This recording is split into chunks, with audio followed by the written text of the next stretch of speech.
This podcast series is presented by Archetype. Archetype is an early-stage venture capital fund focused on backing crypto entrepreneurs who are working to accelerate the decentralized future. We lead investments in seed-stage companies and are always open to speaking with crypto-native founders. For more information on our team and portfolio, go to archetype.fund. This season of Cross-Chain Examination is sponsored by Talos. Institutional investors across the digital asset industry have connected to Talos to access the entire crypto ecosystem via a single point of entry. Whether on the buy side or the sell side, from Wall Street's most storied firms to crypto-native come-ups, institutional investors are using Talos to accelerate their digital asset offerings. Talos provides technology infrastructure that powers the full trade lifecycle. Talos' integrated platform supports the entirety of the trading process, from price discovery to execution and settlement. Check them out at talos.com today. Hello, everyone, and welcome to episode 2 of season 2 of Cross-Chain Examination. I'm your host, Catherine Wu. Each week on Cross-Chain Examination, we have on the smartest voices in the crypto industry to tell us what's top of mind for them. So at this point in 2022, the concept of DAOs, acronym for Decentralized Autonomous Organizations, are no longer super novel. We've seen a couple iterations of DAOs, from the grassroots efforts of Constitution DAO to Komorebi Collective, which is a first investment DAO focused on funding female and non-binary crypto founders, to Friends with Benefits, a sort of social cultural club. I think they labeled themselves as the crypto version of Soho House. So there's a lot out there. There is, however, one DAO collective whose name and work that I've seen time and time and again in pitch decks and websites and other branding of top-tier crypto companies and peers that I come across. And when I asked, who's behind it, the most common answer is Vector DAO. Needless to say, as we at Archetype thought around doing a redesign and rebranding for ourselves, we reached out to Vector DAO, having seen them work so many times. And so with us today is one of the brains behind Vector DAO, Jon Yan. So Jon and I both worked at Coinbase at one point, and I've gotten to know Jon honestly through multiple times and multiple points over the years, but mostly and most recently through working with Vector DAO. So I'm really excited to bring him on today. Let's hear from him today on why he started Vector DAO, how they got traction, and where it stands today. Welcome to the show, Jon, and thank you so much for your time. Glad to be here. So even though I personally know you and I see you every Friday for our Vector DAO redesign rebranding exercises, listeners might not have the opportunity to spend this much time with you and with Vector DAO. So maybe before we really launch into it, tell me and tell our listeners how Vector DAO works, a quick two-liner, and then we'll talk about why you actually wanted to start it. Yeah. So Vector is a collective of designers, developers, contributors who do work for crypto companies. Some of those are sort of private crypto companies, and some of them are what you call other DAOs or protocols. Nice. That's pretty succinct. And so what actually led you to start Vector? Because I know you worked at Coinbase before this. When did, the idea start, and how did you pursue it full time? Yeah, so I was at Coinbase for a little under 3 years, mostly working on sort of the institutional side of their house as a designer. But before that, I was a YC founder, started a couple companies before that, always sort of had this entrepreneurial itch. So as I was nearing my 3 years, I sort of saw the bear market. Well, I was at Coinbase during a bear market, was there for a bull market, saw the next bull market coming sort of in 2020, and was like, I got to get back out there. So I sort of left Coinbase and started freelancing for a bunch of crypto protocols. One, as a way just to learn more about crypto natively, and two, just to sort of potentially find ideas and opportunities to start stuff. And what I noticed was that with crypto protocols, I think much more in DeFi than anything else, but I noticed that a lot of went into creating a successful DeFi protocol was sort of getting all of the incentives, getting everything tuned really right in the very beginning. And then once you sort of launch it, either works, your incentives are right, or it doesn't work. And what I noticed is that the value prop of designing something really well in the first go actually had a lot of outsized returns, because if you got it right, this thing could just explode. And that was represented in the market cap of the token that was usually associated with the protocol. And so getting paid an hourly wage for the work that I was doing kind of felt very old school. And so I started asking companies, protocols, hey, can you give me some of your tokens as compensation instead of just cash? This will, one, align our incentives better, and two, allow me sort of to participate in the upside of my work. And surprisingly, a couple of these protocols were actually very open to this. And so I started doing this and it worked out quite well for many companies. For some, it didn't work out quite well. And so the idea was me hit up one of my buddies, Yitong, who also worked at Coinbase as the designer. And I was like, hey, I know you're freelancing too. Why don't we do this together and let's pool our risk together? So we'll take the tokens we earn from freelancing and we socialize the gains and the losses, just like maybe a venture capital firm.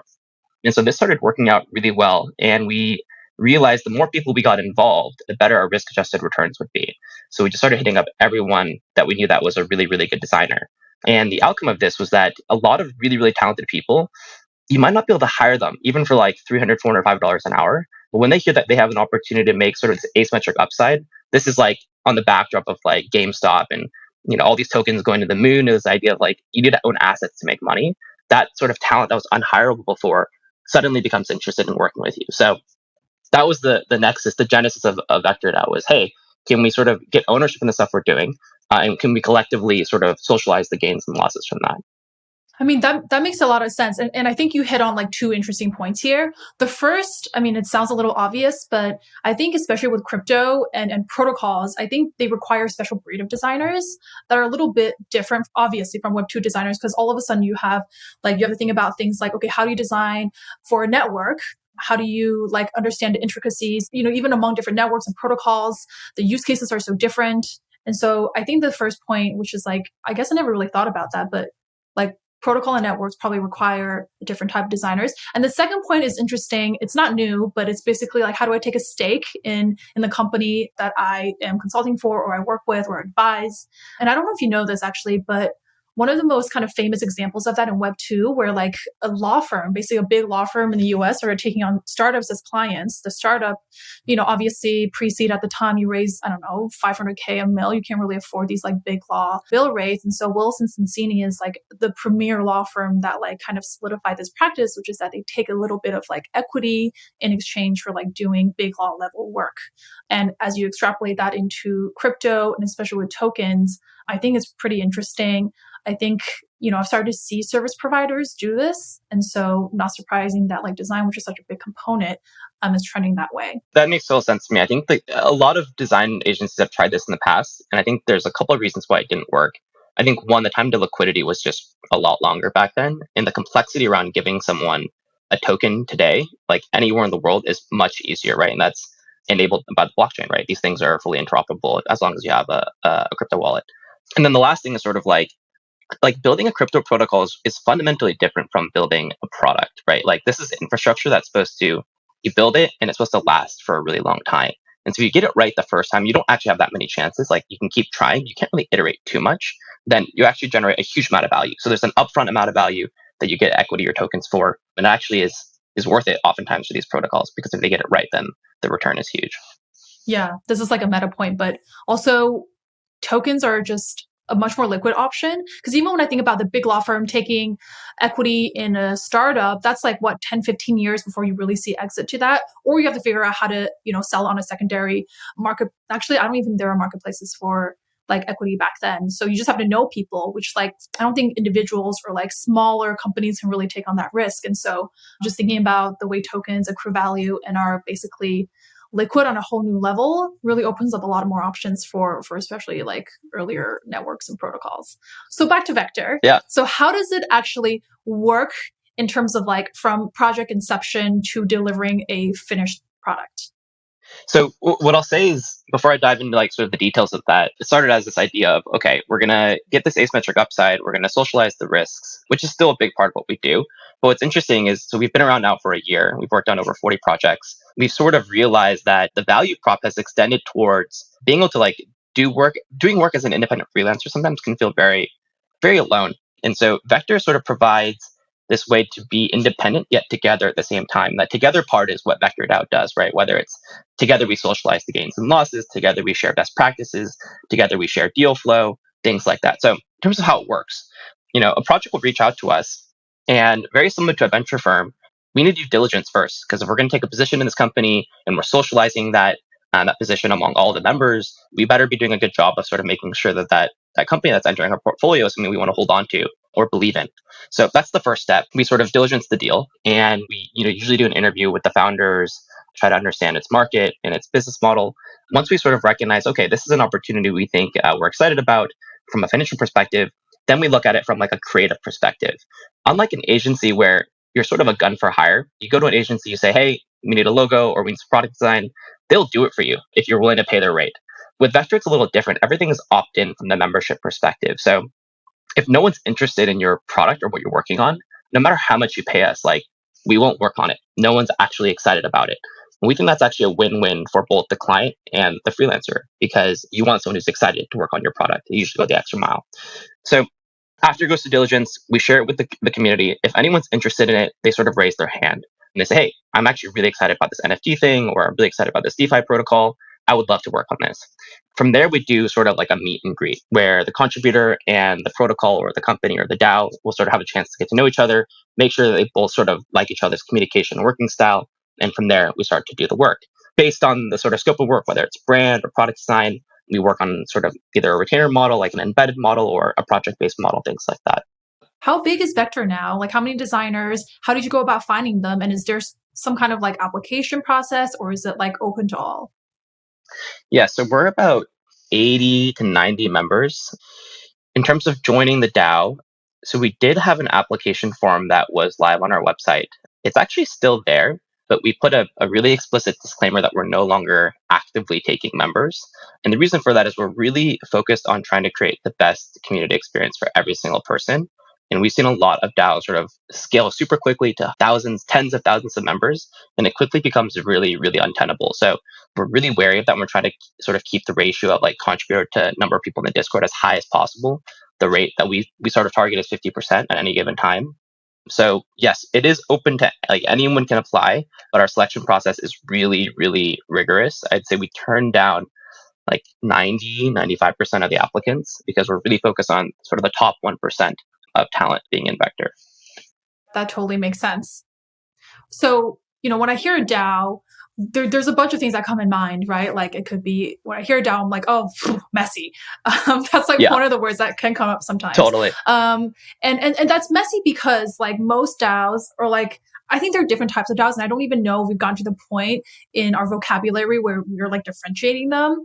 But most DAOs, in my mind, are messy because of the number of folks that are involved in it. And so, like, that obviously, if you have like 5,000 members in your DAO, like that just makes decisions really hard. Or you go through like an election process, which is open to all token holders. And those are like kind of the bigger ones. But with like a Vector that's, sub 100, I guess, this part of this question is about decision making, but part of it is also like what makes it a quote unquote DAO. Yeah, there's a lot of nuance when it comes to talking about DAOs because from my perspective, I think actually there's very, very few actual DAOs, but there's actually a lot of internet communities. And there's a spectrum of things where they overlap, and there's very clear definitional things that are different. And so the way that I would define a DAO, I would take Vitalik's definition probably as the canonical definition of, there's smart contracts at the center, there's automation at the center, and then humans at the edges. And decisions are sort of made in an automated way according to some laws written into a smart contract. Those types of DAOs, those core infrastructure DAOs, I think scale to hundreds of thousands, if not an infinite number of participants. There's actually very few changes or decision making needed, very, very little governance needed. Not to say governance is going to be completely gone for big decisions, parameter changes, etc. You still need governance, but for the large part, the humans can sort of participate at the periphery and do productive things in a pretty scalable way. Internet communities, on the other hand, can still be decentralized to an extent, but isn't sort of fully autonomous at the center. There's actually humans still at the center making the decisions, and potentially humans or code at the edges doing productive things.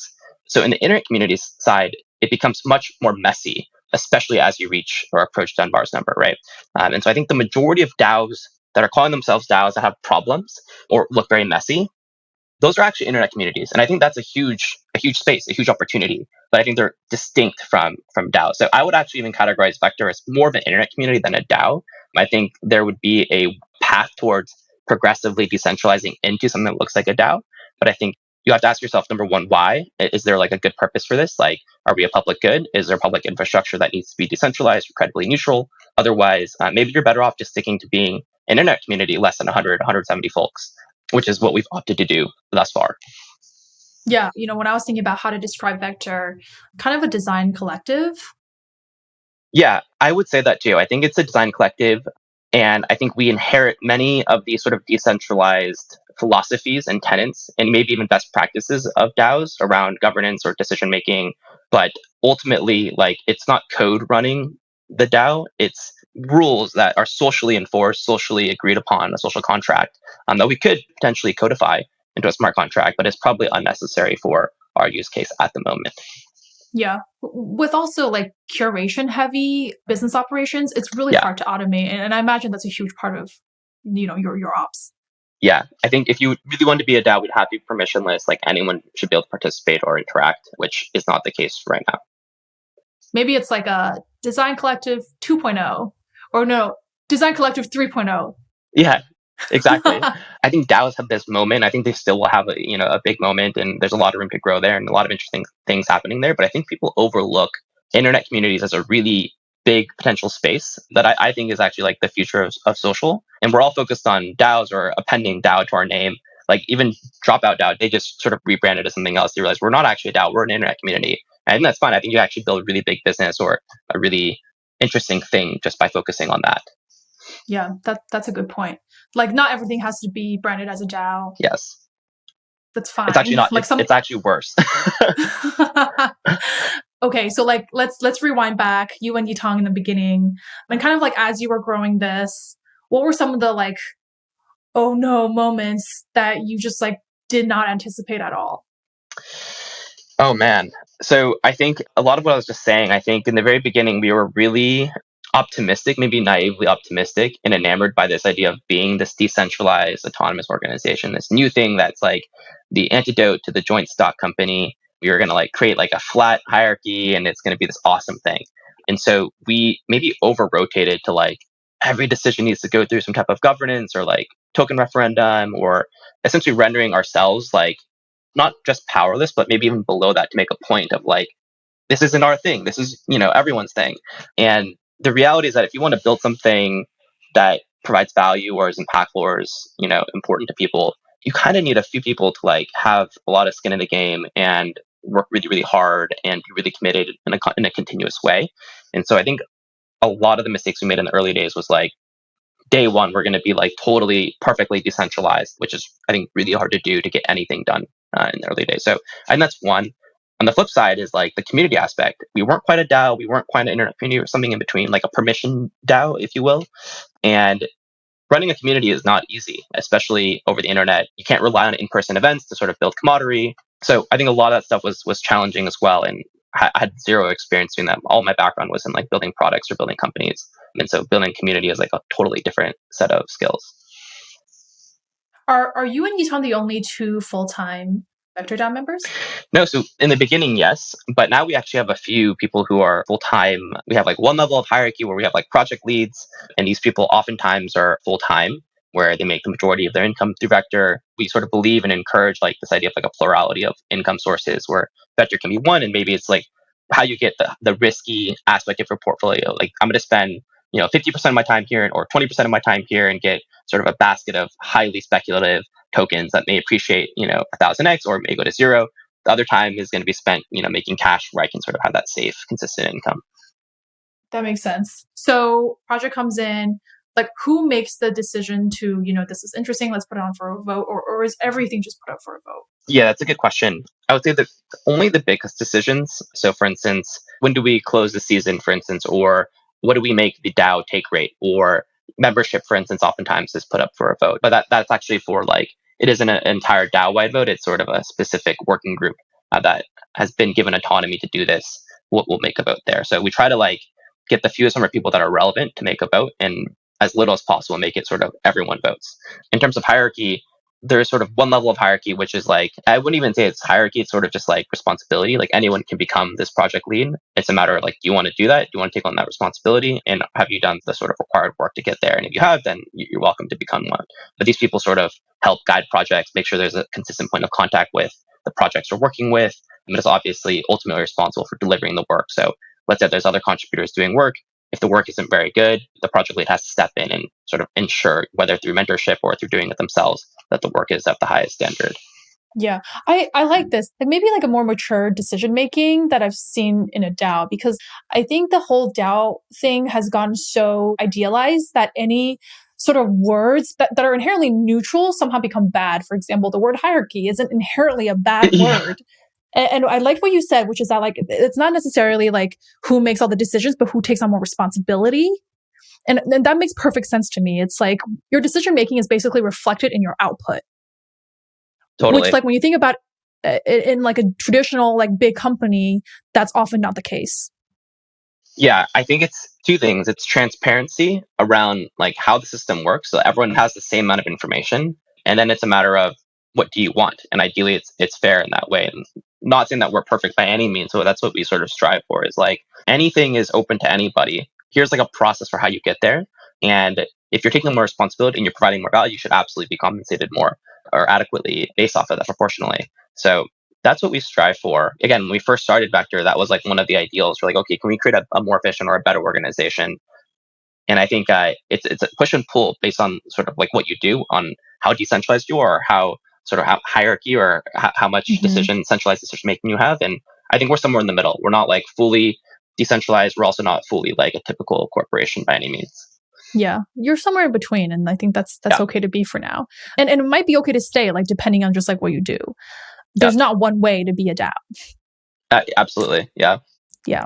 Okay, so switching gears, and let's talk about something that's I think more like your expertise, which is just, it's been a long, and I'm sure you've heard this, a long-standing criticism within crypto that just like UI UX is terrible, general user experience is terrible, it's confusing, it's not user friendly, Yeah. and as and someone like you who no doubt spends all your waking hours spending thinking about crypto, what is some like I guess either advice or maybe examples to aspiring founders that like want to build a consumer-facing crypto product? Yeah. I think I get this question a lot, and it's surprisingly a hard question to answer because building good products in crypto, there's so many things that go into it, and just like any other product, right?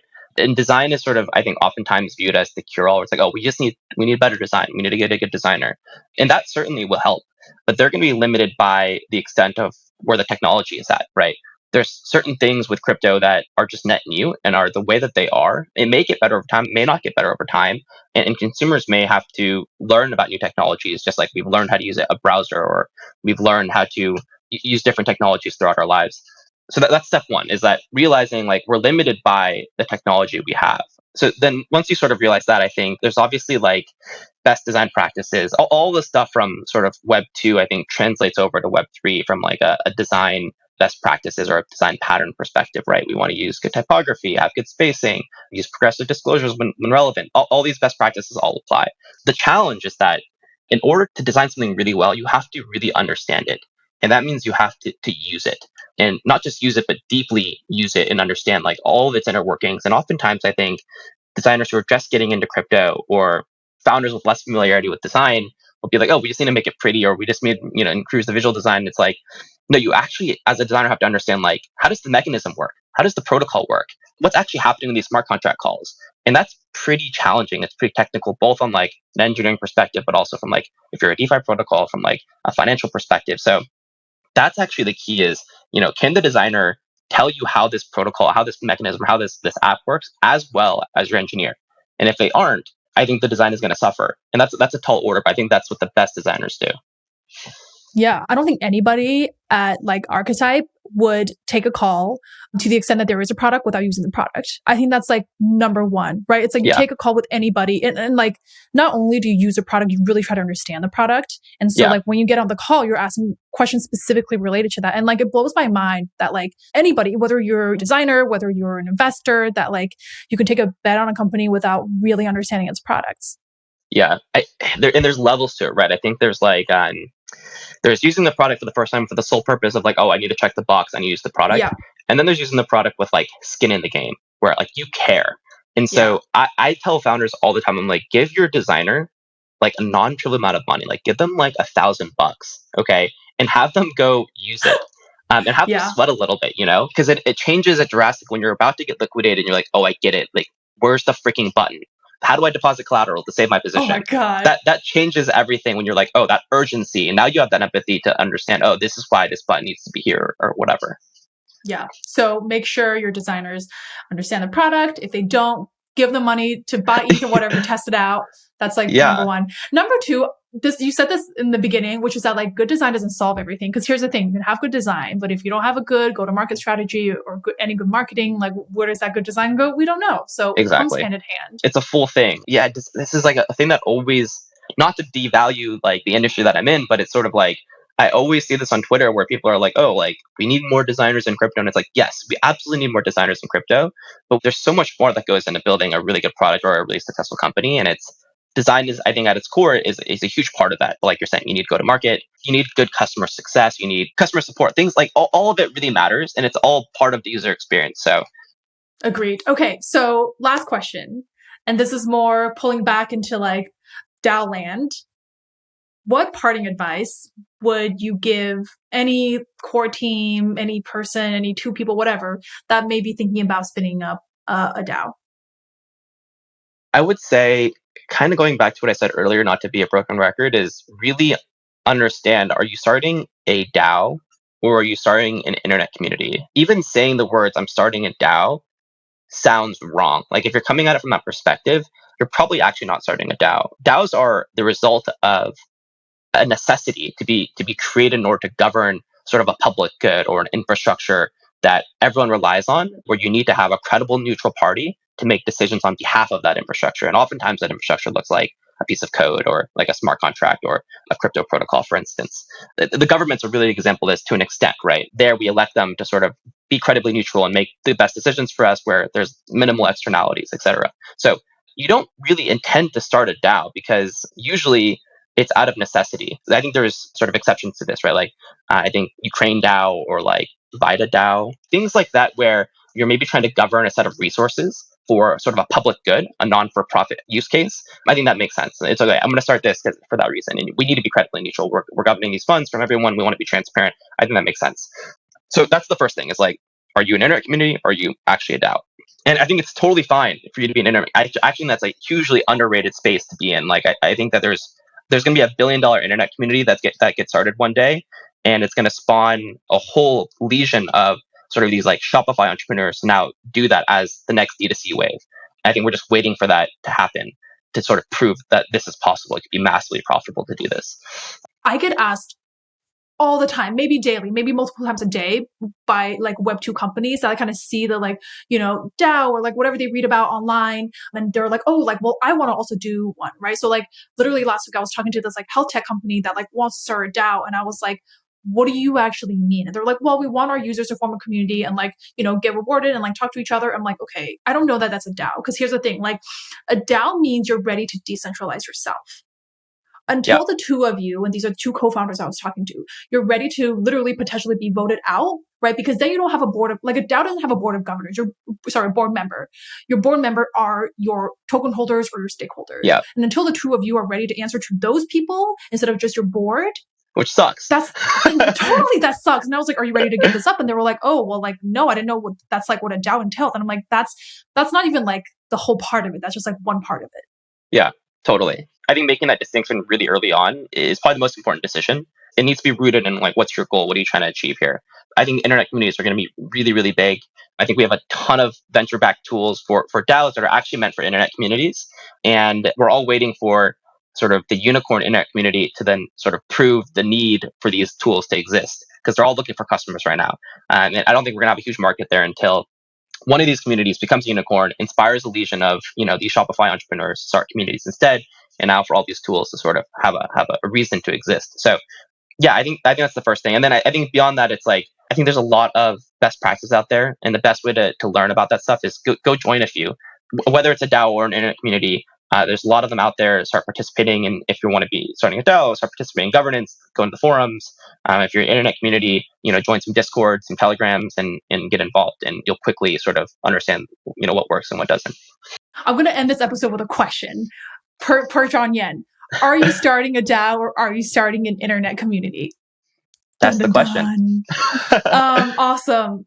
Awesome. Thank you so much, Jon, for coming on, imparting wisdom, and letting us all learn a little bit more about Vector DAO.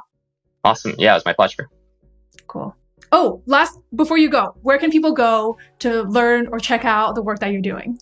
Yeah, Twitter's probably the best place. You can find us at twitter.com/VectorDAO or my personal Twitter, twitter.com/Jon J Yan YAN. Awesome. Well, thank you, Jon, and hope to see you again sometime. Awesome. Thank you all for tuning in to another episode from Season 2 of Cross-Chain Examination, hosted by Catherine Wu and presented by Archetype.